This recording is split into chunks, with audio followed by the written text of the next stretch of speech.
Hello guys, मेरा नाम सोनाली है। मैं नागपुर महाराष्ट्र से हूँ। आज मैं आपको मूंग की दाल की वड़ी बनाना बताऊंगी।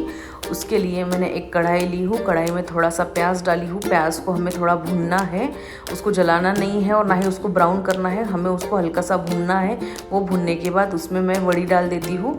वड़ी डालने के बाद अब उसको हमें बहुत अच्छे से भूनना है। इसको भी हमें जलाना नहीं है। इसमें हमको वड़ी डाल के उसको सिर्फ भूनना है कि वो क्रंची हो जाए, क्योंकि उसकी वजह से ना उसका टेस्ट और बहुत ज़्यादा अच्छा लगेगा। और मैं उसमें कोई भी मसाले या कुछ भी ऐड नहीं करना है। हमें सिर्फ तेल में प्याज डाल के ऐसे ही उसको भूनना है।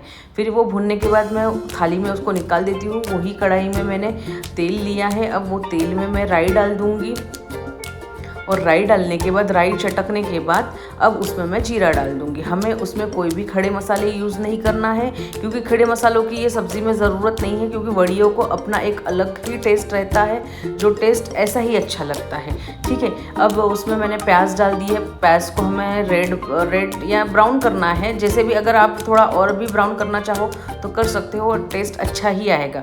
तो फिर ब्राउन होने के बाद में प्याज, अब मैं उसमें जीरा और लहसुन को मैंने कूट लिया है, पेस्ट नहीं किया है मैंने। अगर आपको डालना है तो आप डाल सकते हो, सबकी अपनी एक टेस्ट होती है, पर मुझे ऐसा अच्छा लगता है इसलिए मैंने इसको सिर्फ कूट के डाला है। और फिर वो उसको डालने के बाद में अब मैं उसमें टमाटर डाल देती हूँ और टमाटर डालने के बाद नमक डाल देती हूँ। नमक डालने से ये होता है कि टमाटर जल्दी पक जाते हैं। और नमक डालने के बाद अब मैं उसमें हल्दी डाल देती हूँ। अब हल्दी को हमने डालने के बाद अब मैं इसमें 1.5 चम्मच लाल मिर्ची पाउडर डाल दूँगी। आपको कम ज़्यादा आपके हिसाब से, आपको अगर ज़्यादा तीखा खाना है तो ज़्यादा डाल सकते हो, कम तीखा खाना है तो कम कर सकते हो। हम मीडियम खाते हैं इसलिए मैंने 1.5 चम्मच डाला है और इतना सफिशिएंट है हमारे लिए। अब मैं इसको बहुत अच्छे से भून लूँगी जब तक उसका तेल ऊपर ना आए। और अच्छे से अभी भूनने के बाद अब मैं उसमें वो जो वड़िया को मैंने जो फ्राई रोस्ट किया है वो उसमें डाल दूँगी और उसमें ढक्कन ढाँप दूँगी। और वो ढक्कन ढाँपने के बाद उसके ऊपर मैं पानी डाल दूँगी ताकि वड़ी अंदर से जले ना।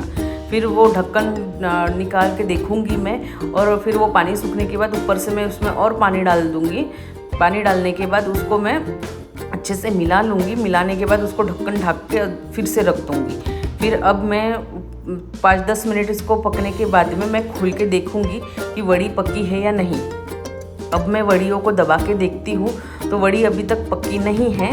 तो इसके लिए हमें क्या करना है कि गैस की फ्लेम थोड़ा धीरे करना है और उसको कम फ्लेम पे पकाना है, क्योंकि ऐसा होता है कि ज़्यादा फ्लेम पे अगर अपन पकाएंगे तो वो पकने में और बहुत टाइम लगेगा। तो इसलिए देखो, अभी यहाँ पे मैंने वड़ी फोड़ के देखी, वो वड़ी पकी नहीं है, तो इसमें मैं और गैस का फ्लेम छोटा कम कर दिया है। और अब मैं इसमें थोड़ा और पानी डाल दूँगी और उसको ढक के रख दूँगी। अब मैंने ढक्कन खोल दिया है। अब मैंने देखा है चेक करके, यहाँ पे क्लिप लेना मैं भूल गई हूँ। अब मैं इसमें ढेर सारा धनिया डालती हूँ। मैं इसमें कोई भी गरम मसाले या कुछ भी मैं नहीं डालूँगी। कुछ भी आपकी इच्छा, अगर आपको डालना है तो, पर मैं नहीं डालूँगी क्योंकि ये सब्ज़ी ऐसे ही सिंपल सोबर सब्ज़ी अच्छी लगती है खाने में। और इस प्रकार से हमारी सब्ज़ी रेडी हो गई है। आप इसको चावल के साथ, भाकरी के साथ, रोटी के साथ खा सकते हो। मैंने भाकरी के साथ खाया था, बहुत मज़ा आया था। Thank you.